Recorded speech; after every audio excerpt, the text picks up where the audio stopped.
All right, here I am with Ross. He's the man behind the glasses, Ross Levinsohn of Velocity. Hey, Ross. Hi, Bambi. Welcome to Los Angeles. Yeah, it's great to be here. Center of the internet in Southern California. Look around, ocean. See that building over there? It's Google and Media. We got all kinds of things down here. Right, all over here.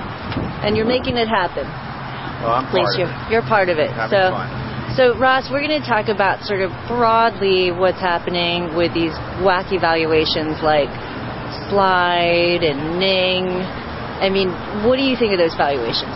Well, I mean, they're certainly big. And, you know, each one is a little different. Both have gotten some real traction in the marketplace. I think Slide claims to have north of 20 or 30 million uniques. That's a big number. And Ning, I didn't see the report, but I think they have hundreds of thousands of social networks. I think, you know, Gina has done a terrific job there. I think Max has done a great job with Slide. I think the market's validating them, and there's nothing wrong with raising a lot of money, especially as the economic downturn continues. You know, it gives you a really long runway if you manage that well. So on one hand, I think it's great. I think the challenge becomes on the exit point, you know, with a big valuation like that.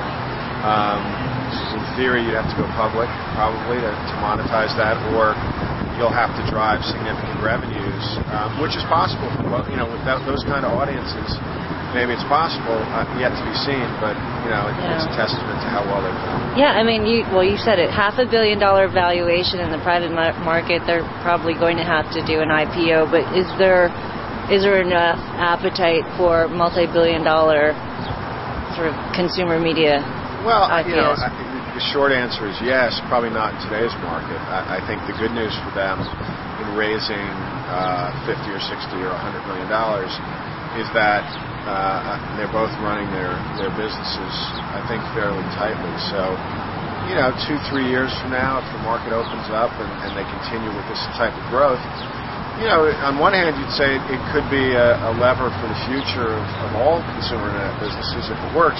If it doesn't work, then at least they've got the capital to build their businesses, and, you know, you evaluate the valuation in a few years. So I think for them, big sigh of relief to have that kind of capital in the bank, put your head down, build a business, and the markets will take care of themselves. Okay. The Microsoft Yahoo, what's behind that strategy? Does it make sense? What do you think their strategy is going to be? Oh, I wouldn't profess to know their strategy. I think both, you know, I think Yahoo's a great company. I think Microsoft's a great company. Neither one probably gets credit. You know, the market seems to favor sort of super fast growth companies versus companies that have real revenues and real businesses. And, you know, from my perspective, it'd be very interesting to watch. You know, I think, again, both are really good companies, and I think those circling them are interesting plays as well. So, you know, the next 6-9 months in our space, in the consumer media space, is going to be very, very telling for the future. What did Yahoo do wrong? Oh, that's a tough question. You know, I think the market evolved. I think, you know, here's an interesting, reading the earnings yesterday, here's a company that did $1.4 billion in top-line revenue. You know, there aren't 4 companies that have done that kind of revenue on the consumer internet side, and that's a gigantic business. So I'm not sure you could say they did anything wrong. I mean, without going into a deep dive analysis of it, it's a big, big business that every media company on the planet would love to own. Okay.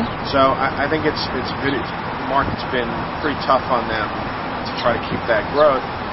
On the other hand, you know, I think you've seen YouTube and MySpace and Facebook and Slide and lots of other companies kind of grow faster, and so somewhere in the process, something, you know, wasn't cohesive in their overall strategy. Okay, and I know you're not at News Corp. You were at Fox. You were, you know, at FIM leading that. But what is Rupert doing? Why is he trying to get rid of MySpace? Oh, I never profess to know, you know, Rupert's ultimate strategy. But look, I think from the outside, if he could take this asset that he paid $580 million for and turn it into 20% of a $80 billion asset, and you'd say that's an amazing trade. So if that happens, I think that's probably a pretty good evolution for News Corp. All right. Thanks, Ross. Thanks, Man behind the glasses.